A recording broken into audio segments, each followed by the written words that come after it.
bentuk perampasan ini termasuk kehormatannya, memfitnah. Karena tadi seseorang yang telah mengikrarkan syahadat, haram hartanya, darahnya, dan kehormatannya. Jadi kalau istilah sekarang ini memfitnah, sehingga namanya jadi jelek, namanya jadi rusak. Hati-hati. Kalau lukanya karena pedang, bisa diobati. Tapi kalau lukanya karena kata-kata, makanya ada ungkapan yang menarik. Lidahmu, lisanmu, lidahmu, mulutmu adalah surga nerakamu. Nggak ada di sini harimau, Pak. Hutan sana itu. Betul. Jadi surga, ya, lidah mulutmu adalah surga nerakamu. Bukan harimau, ada harimau. Safari sana, taman safari sana. Ya enggak? Kenapa? Ketika kita berkata-kata yang enggak benar, menyebabkan neraka. Tapi kata-kata yang indah, zikir, istighfar, ajakan kepada iman, kepada tauhid, kepada ibadah, ya, untuk amar ma'ruf nahi mungkar. Maka apa ajakan yang baik ini? Sesuai dengan sabda Rasulullah, "Man kana yu'minu billahi wal yaumil akhir falyaqul khairan aw liyasmut." Barang siapa yang dia beriman kepada Allah dan hari akhirat, dan dia berkata baik, kalau enggak diam. Tapi sama ada kesamaan yang sama. Apa itu? Yang paling banyak juga menyebabkan pria atau wanita, laki atau perempuan masuk neraka dikarenakan lidahnya. Nah, ini sama. Jadi ada kesamaan yang paling banyak menyebabkan pria atau wanita, laki atau perempuan masuk neraka dikarenakan lidahnya. Karena lidah?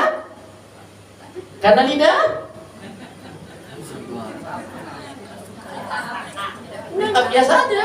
Karena lidah harus dijaga. Tak bertulang. Karena lidah tak bertulang. Ini bukan itu. Hanya mulai hari ini hati-hati Pak, Bu, fokus yuk dengan yang kita lakukan. Kalau kita sudah lama ngaji, kita kok komentari ini warna bajunya, pecinya, kerudungnya, jilbabnya, ya tasnya, terutama pakaiannya, berarti kita masih kotor. Kita berarti masih berpenyakit. Ya, bajunya norak banget, misterius banget. Ya biar dia suka dengan warna itu. Dia bayarnya, dia belinya juga kas, nggak kredit, nggak ngutang. Ribet amat sih kamu. Pakaiannya nggak ngumbar aurat kok. Allah nggak melarang kok. Bedakan. Memang wanita itu berpakaian gelap lebih utama, betul. Tapi bukan berarti kalau berwarna nggak boleh. Beda loh, lebih utama dengan nggak boleh. Kalau nggak boleh berarti berdosa dong dia pakai warna itu. Ya nggak? Lain kalau lebih utama. Jangan sampai kita pengennya negakkan sunnah syariat, tapi kita sendiri nabrak syariat. Hati-hati. Coba ingat-ingat dulu itu waktu masih muda, waktu tempatnya warung samping sekolah itu, ya masa-masa sekolah, masa-masa indah, masa di kata siapa? Itu yang makan pisang goreng 5 ngakunya 3, atau bakwan makan 4 ngakunya 2.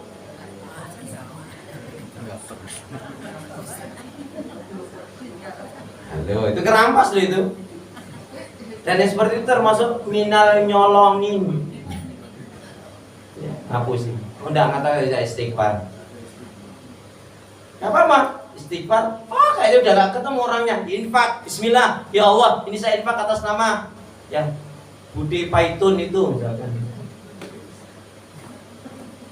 misalkan. Doakan dia yang baik, selesai. Begitu caranya. Oh enggak, katanya cuma doain aja, emang pelit kamu. Keluarkan. Allah alam. Baik Bu, gitu ya. Hadis yang pertama ini, jangan sekali-kali ya kita mencela, menghina, karena tadi haram hartanya, darahnya, dan kehormatan. Monggo hadis yang selanjutnya. Hadis 215 dari Adi bin Umairah radhiyallahu anhu, dia bercerita, aku pernah mendengar Rasulullah Shallallahu alaihi wasallam bersabda, barang siapa yang kami tugaskan untuk mengerjakan suatu hal, lalu dia menyembunyikan jarum atau sesuatu yang lebih kecil daripadanya, maka dia telah berkhianat, dan kelak pada hari kiamat dia akan datang dengan membawa apa yang disembunyikannya itu. Lalu seseorang berkulit hitam dari kaum Ansor bangkit menuju beliau, seakan-akan aku melihat kepadanya, lantas dia berkata, wahai Rasulullah, perkenankanlah aku menerima tugas yang engkau bebankan kepadaku. Memangnya ada apa denganmu? Tanya beliau. Orang itu menjawab, aku mendengar engkau mengatakan ini dan itu. Maka beliau bersabda, aku tugaskan sekarang barang siapa yang kami tugasi suatu pekerjaan, maka hendaklah dia membawanya baik yang sedikit maupun yang banyak. Apapun yang diberikan untuk dirinya, maka dia boleh mengambilnya, dan apa yang dilarang untuk dirinya, maka dia tidak boleh mengambilnya. Hadis riwayat Muslim. Bapak Ibu jamaah sekalian, ini hadis tidak berdiri sendiri. Nanti kaitannya dengan saat ketika Rasulullah ditanya, ya Rasulullah, adakah muslim yang berzina? Ada. Yang mencuri? Ada. Yang membunuh? Ada. Yang mabuk? Ada. Tapi ketika Rasul bertanya, ada nggak mukmin yang berdusta? Nggak ada. Mukmin itu pasti jujur. Kemudian dilanjutkan, la imana liman la amanata lahu. Tidak ada iman, tidak diakui kebenaran iman seseorang itu kalau dia tidak amanah. Coba Bapak Ibu, ngeri sekali surat Al-Anfal. Coba tolong dibacakan surat Al-Anfal ayat yang ke-27. Hati-hati nih, yang pemimpin, pejabat. Saya ingatkan ini, kalau zaman di sini ada yang mau jadi anggota dewan, pemimpin, pejabat, menteri, silakan. Tapi pastikan, apakah Anda bisa istiqomah dalam Islam dan iman? Apakah pasti harta Anda untuk ibadah, atau ingin cari kekayaan, atau ingin dipuji-puji di samping manusia? Hati-hati. Lebih-lebih kalau sampai kemudian berkhianat, ancamannya berat sekali. Monggo. Wahai orang-orang yang beriman, janganlah kamu mengkhianati Allah dan Rasul, dan juga janganlah kamu mengkhianati amanat yang dipercayakan kepadamu, sedang kamu mengetahui. Ketika dikatakan oleh Rasulullah, la imana liman la amanata lahu, tidak ada iman bagi orang yang tidak amanah.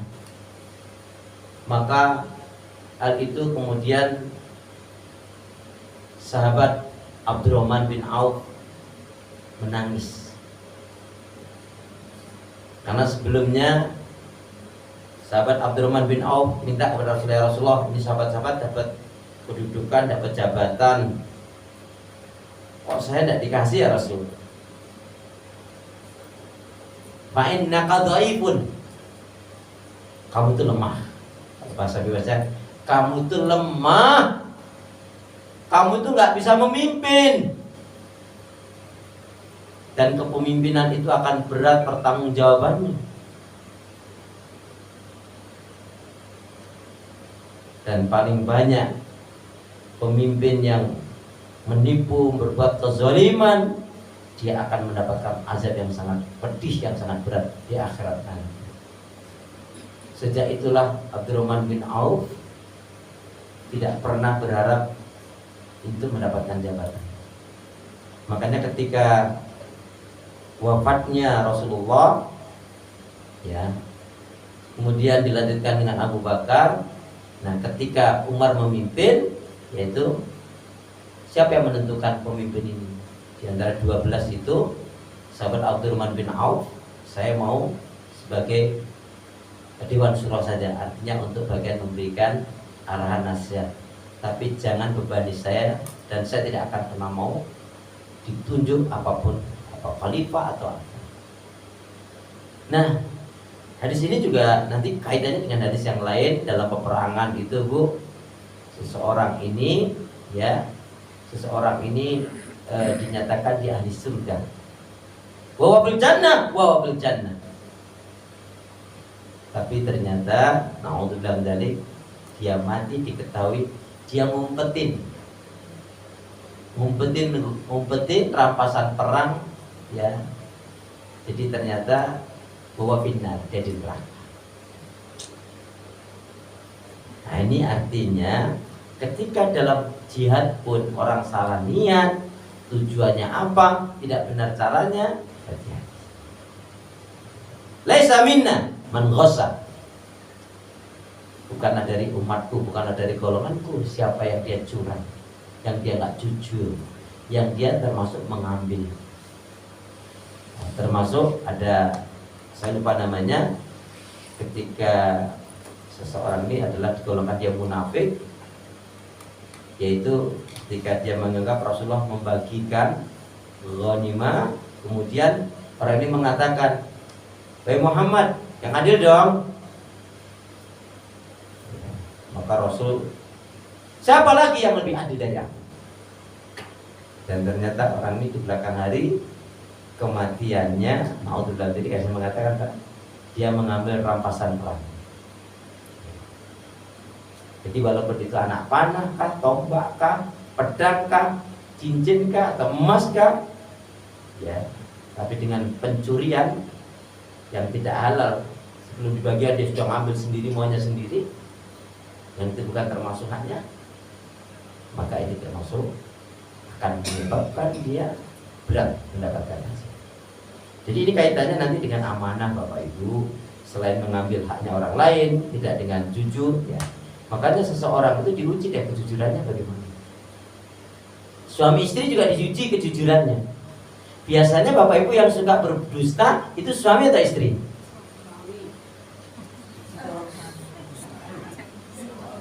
Itu yang ngomong suami itu istrinya, suaminya ada ngaji nggak? Saya ulangi. Biasanya yang suka berdusta suami atau istri? Bapak-bapaknya ini pasrah banget. Ya, insya Allah nggak ada kalau sudah benar ngajinya dan mempraktekkan ilmu yang didapatkan. Amin. Ya, itu diantaranya pelajaran dari hadis yang kedua. Intinya, ya, ada seseorang yang mengatakan lebih baik saya makan, ya, bara api daripada saya, yaitu makan dari curian emas ataupun apa saja yang itu menyebabkan terseret neraka. Maka salah satu rahmat yang besar yang Allah berikan kepada seseorang adalah orang ini hanya akan mencukupkan dengan rezeki yang halal dan dia tidak pernah tertarik dengan yang haram sebesar apapun. Nanti kita bisa belajar dari surat At-Taubah, singkatnya Bapak Ibu. Ada seorang laki-laki yang betul-betul dia berperang jihadnya karena Allah. Dia ngeri dengan hadis-hadis ini tadi, ya, nggak mau merampas, nggak mau mencuri, nggak mau mengambil, nggak mau menyebabkan apa saja neraka. Begitu dia habis jihad dia langsung pulang. Rasulullah bertanya, "Hawa, di mana dia? Kemana dia?" "Oh, dia sudah pulang ya Rasul." Saya lupa namanya, disebut rajulun ghaib, laki-laki yang misterius. "Dia sudah pulang Rasul." "Siapa yang dekat rumahnya?" "Saya Rasul." Berikan kepada dia, dia berhak mendapatkan. Jadi orang ini betul-betul tidak peduli, memang tujuannya dia ingin syahid kok. Jadi ketika pembagian itu dia senang, nggak urusan, memang dia nggak ngarep. Baru dia masuk rumah, ya baru nyantai. Nah saudara temannya tadi itu, ya dia dengan memacu kudanya cepat, ya.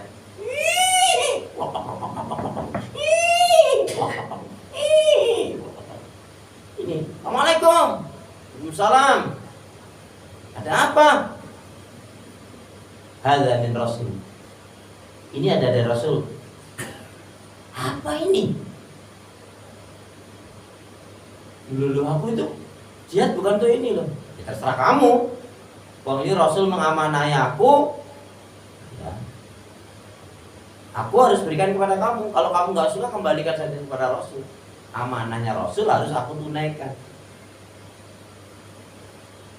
Ini nggak ngerti loh Bu. Sudahlah, dia nggak mau berlama-lama, istilahnya terus tak mandi sih, nggak mau. Kenapa? Istrinya sampai kaget, anaknya kaget. Ya Abi, suamiku kenapa, ada apa? Ini ada titipan dari Rasulullah. Nggak rehat dulu gitu. Mbak minum-minum dulu, mandi dulu. Kalau bahasa kita gitu. Wajar kan istrinya tanya, anaknya tanya, wajar kan Pak? Apa jawabnya? Kamu seneng ya kalau aku mati dalam keadaan yang tidak jelas? Langsung istrinya istighfar, anaknya istighfar. Jadi belum sempat minum kayak dihidangkan ini Bismillahirrahmanirrahim gitu. Nah, sempat. Langsung 12 balik. Pacu kudanya menuju Rasulullah.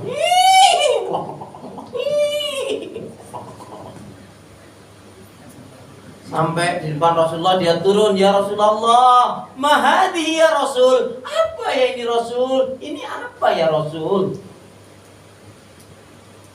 Hadhi kismatullah.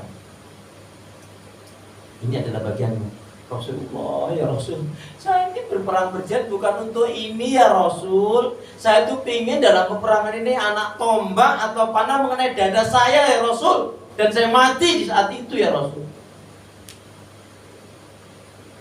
Rasulnya tersenyum. Kalau bahasa kita dimudahkan ini Bu, Allah pasti akan mengabulkan cita-citamu jika kamu betul-betul jujur. Lihat, ada kata-katanya. Allah akan, ini bahasa saya ya, nggak hafal matanya. Allah akan mengabulkan cita-citamu, yaitu mati syahid tadi itu, jika cita-citamu itu jujur. Begitu ini mau diletakkan, kata Rasul tetap harus kamu bawa. Ya sudah, ini untuk kamu, ini halal. Rasul tegaskan seperti itu. Ya dibawa pulang. Tapi ibu bapak ngerti, istrinya senang, alhamdulillah. Apa kata? Bagian kalian tidak boleh lebih dari sepertiga. Atau kalau saya persentasekan, kalau itu 1 juta, nggak boleh lebih dari 300.000. Jadi yang 60-70%-nya infakkan. Kalau ibu gimana kira-kira? Hah? Halo? Assalamualaikum. Lihat ya, itu iman seperti itu. Makanya kalau kita ngaji bertahun-tahun tapi tidak ada upaya merubah, meninggalkan kebiasaan yang buruk, ya selamanya ya begitu terus. Makanya kita fokus dengan apa yang kita lakukan, terus harus betul-betul sadar kita ini sedang menuju Allah. Harus ingat itu. Jadi ternyata kalau kita baca hadis, menariknya begitu, karena dia akan terkait dengan hadis-hadis dengan yang lain, riwayat dengan yang lain, kisah-kisah dengan yang lain. Allah alam. Kita tambah satu lagi. Tambah satu lagi ya Pak ya, boleh? Monggo silakan. Sampai jam berapa ini? Jam 12 gimana? Saya nggak siap. Monggo satu lagi Bu, karena kemarin kita ya dirapel ini. Karena ini habis ini kita habis Ramadan nanti ketemunya. Monggo. Hadis 216 dari Umar bin Al-Khattab radhiyallahu anhu, dia bertutur, ketika perang Khaybar terjadi, beberapa orang dari sahabat Nabi Shallallahu Alaihi Wasallam datang dan menyebut-nyebut fulan mati syahid, fulan mati syahid, sampai akhirnya mereka melewati seorang seraya berkata, fulan mati syahid. Namun Nabi Shallallahu Alaihi Wasallam berseru, tidak, sungguhnya aku melihatnya berada di neraka karena dia berkhianat dengan mengambil kain tebal atau mantel yang merupakan harta rampasan sebelum dibagikan. Hadis riwayat Muslim. Ya, ini menegaskan aja hadis sebelumnya. Ini harta rampasan perang, ya. Dia sudah di medan jihad, tapi nafsu menggelora. Saya ambil aja, Anda ngerti kok. Tetap kata Rasulullah, karena orang ini sudah ngerti hadis ini. Dia berpikirnya, musuh nggak ngerti kok. Makanya Bapak Ibu, seseorang insya Allah nggak akan pernah jatuh dalam dosa maksiat Coba kalau dia mau maksiat, berani gak dia baca bismillah? Mau maksiat berani gak dia baca bismillah? Mau maksiat berani gak dia ya berdoa? Gak akan mungkin kalau imannya benar. Apa ibu mau mengatakan ini? Ibu bapak-bapak jamaah sekalian, alhamdulillah berhubung semua warga sudah kumpul, mari kita awali merumpi kita dengan Al-Fatihah gitu. Gak mungkin kita berani, karena itu mencampurkan yang hak dengan yang batil, dan tidak boleh. Coba bapak ibu lihat, dia sudah mati-matian di medan jihad. Padahal apa? Siapa yang dia mati di jalan Allah, dia mendapatkan surga, mendapatkan 71 bidadari. Dia bisa memberikan syafaat 70 atau 71 keluarga, atau teman atau yang dihendaki. Jadi ternyata memang syahid itu pilihan dari Allah Subhanahu wa taala. Dan amal seseorang itu yang mengetahui adalah Allah Subhanahu wa taala. Baik, demikian Bapak Ibu jamaah sekalian untuk malam ini. Semoga yang kita kaji ada hikmah dan manfaatnya, dan kita tutup dengan beberapa doa. Bismillahirrahmanirrahim. Allahumma khtim lana. Allahumma khtim lana bil Islam, wa khtim lana bil iman, wa khtim lana bi husnil khatimah.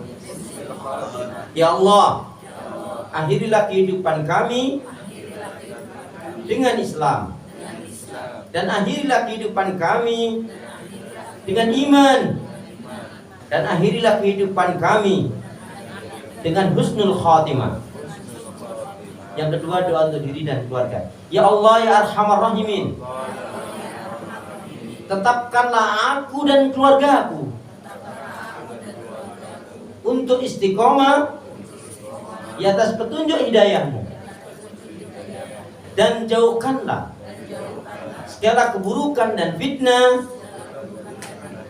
yang merusak rumah tangga dan menyebabkan mati su'ul khatimah. Ya Allah ya Arhamar Rahimin, jadikanlah aku hamba yang sabar, syukur, taat ibadah, istiqomah dalam kebaikan dan kebenaran, dan matikanlah dalam keadaan husnul khatimah. Satu lagi. Ya Allah ya Arhamar Rahimin, berilah aku hati yang bersih, pikiran yang jernih, lidah lisan yang selalu jujur, akhlak yang mulia, hidup dan mati dalam ketaatan, keimanan, ibadah, sabar, dan syukur. Amin. Semoga ada hikmah dan manfaatnya. Tentunya ada kebenaran semata-mata dari Allah Subhanahu wa taala, salah dan kurang dari saya Muhammad dan dhaif. Subhanaka Allahumma bihamdika asyhadu an la ilaha illa anta astaghfiruka wa atubu ilaik. Penyanyian yang baik hendaknya segera ditunaikan, beramal soleh janganlah ditunda-tunda, dan sepatikan gabus lebih cepat lebih bagus. Ingat, malam hari ada tahajud, pagi hari ada duha. Al-Quran dibaca, dipelajari, dipahami, diamalkan. Jangan malas ibadah. Jangan marah-marah, perbanyak sedekah, dan jangan ada dusta. Pandangan mata selalu tersalah, pandangan nafsu selalu melulu. Pandangan hati tidak hakiki jika hati itu bersih, karena pancaran nur ilahi Rabbi. Hidup tak selamanya indah, langit tak selalu cerah. Burung irian, burung cendrawasih. Cukup sekian. Wassalamualaikum Muhammad yang bertugas undur diri. Assalamualaikum warahmatullahi wabarakatuh.